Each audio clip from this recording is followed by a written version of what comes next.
Olá, eu sou Darley Zanão, assessor editorial e tradutor da Paulus Editora, e gostaria de vos apresentar hoje uma novidade editorial, Santa Rita e sua Mensagem, que será o livro destaque do mês de maio, o mês que celebramos, no dia 22, a memória dessa santa, uma santa tão popular, considerada santa dos impossíveis, que se difundiu por todo o Brasil e por todo o mundo, mas uma santa que demorou a ser reconhecida na igreja. E isso é um dos diferenciais que esse livro apresenta. Então, é um livro que é dividido em duas partes, ou três partes até, podemos considerar. A primeira parte fala sobre a vida dessa santa, que é pouco conhecida.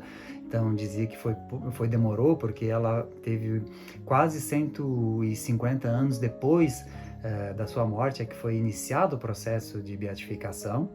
E quase 500 anos depois só que ela foi reconhecida como santa. Então, uma santa italiana que viveu no século XV, num contexto bastante específico, na cidade de Cássia, que na época era uma república, envolvida em muitos problemas políticos, questões econômicas, uma cidade rica, mas que também tinha muitos conflitos, não é? Então, o autor, ele procura, a partir de algumas fontes seguras, fazer um traçado o mais ideal possível, porque também a gente conhece muitas lendas de Santa Rita, e esse é o primeiro ponto. O autor começa criticando todas as lendas, todas aquelas informações que ao longo dos séculos foram transmitidas, mas sem uma fundamentação histórica. Então, na primeira parte da obra, ele parte de 4, basicamente, fontes seguras para fazer esse retrato da vida de Santa Rita. Então, primeiro as inscrições na urna, né? A urna que está lá no mosteiro de Cássia, que tem um texto poético e algumas pinturas. Depois, as primeiras biografias que foram escritas da santa, e precisamos recordar que foram um século depois da sua morte, então por isso aí tem muita influência popular, não são dados precisos, mas a primeira escrita pelo Cavallucci em 1610 e a segunda escrita pelas próprias irmãs agostinianas do mesmo mosteiro onde Santa Rita viveu seus últimos 40 anos de vida, 1628, que fez parte do processo de beatificação, foi entregue ao Vaticano junto com esse processo de beatificação.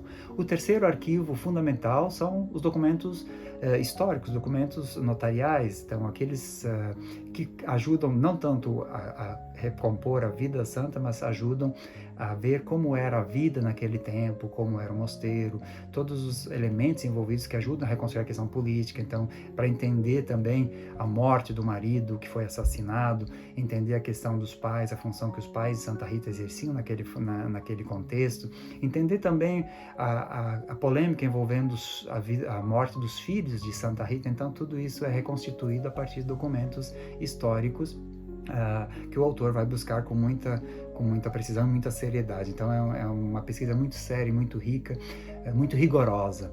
E por fim, o autor analisa as diversas pinturas, porque sabe que os pintores têm uma sensibilidade diferente e às vezes detalham e expressam alguns detalhes, alguns símbolos, alguns sinais que passam despercebidos para quem descreve um texto escrito para o escritor. Então, tem essa sensibilidade dos pintores que o autor analisa. Então, as principais pinturas da época, e daí vem, por exemplo, o Prodígio das Abelhas, a questão da precisação sobre os estigmas, aquele fato conhecido das rosas e dos figos, a sua ida a Roma por ocasião do jubileu, o perfume de rosas após sua morte. Então, todos esses dados o autor procura desenvolver, não a partir das lendas, mas a partir de fundamentação histórica.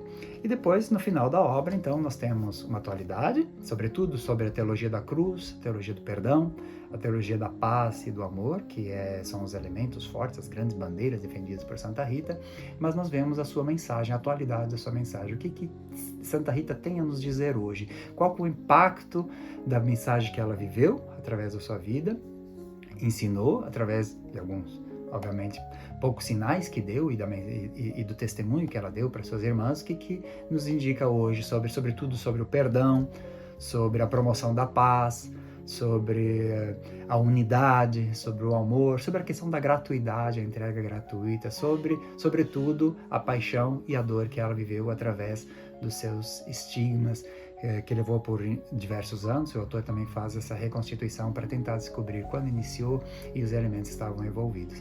Então, uma excelente obra para aprofundar todos os devotos de Santa Rita pelo Brasil, né, que são muitos, e às vezes não conhecemos de modo aprofundado a sua vida.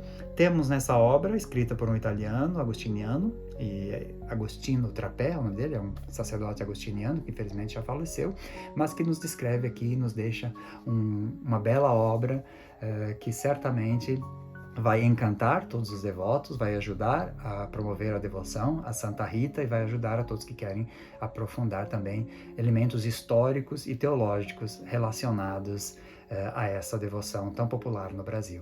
Uma boa leitura, e o livro está disponível então em todas as Paulos livrarias e também pode ser adquirido através do site loja.paulos.com.br. Um abraço, uma boa leitura a todos.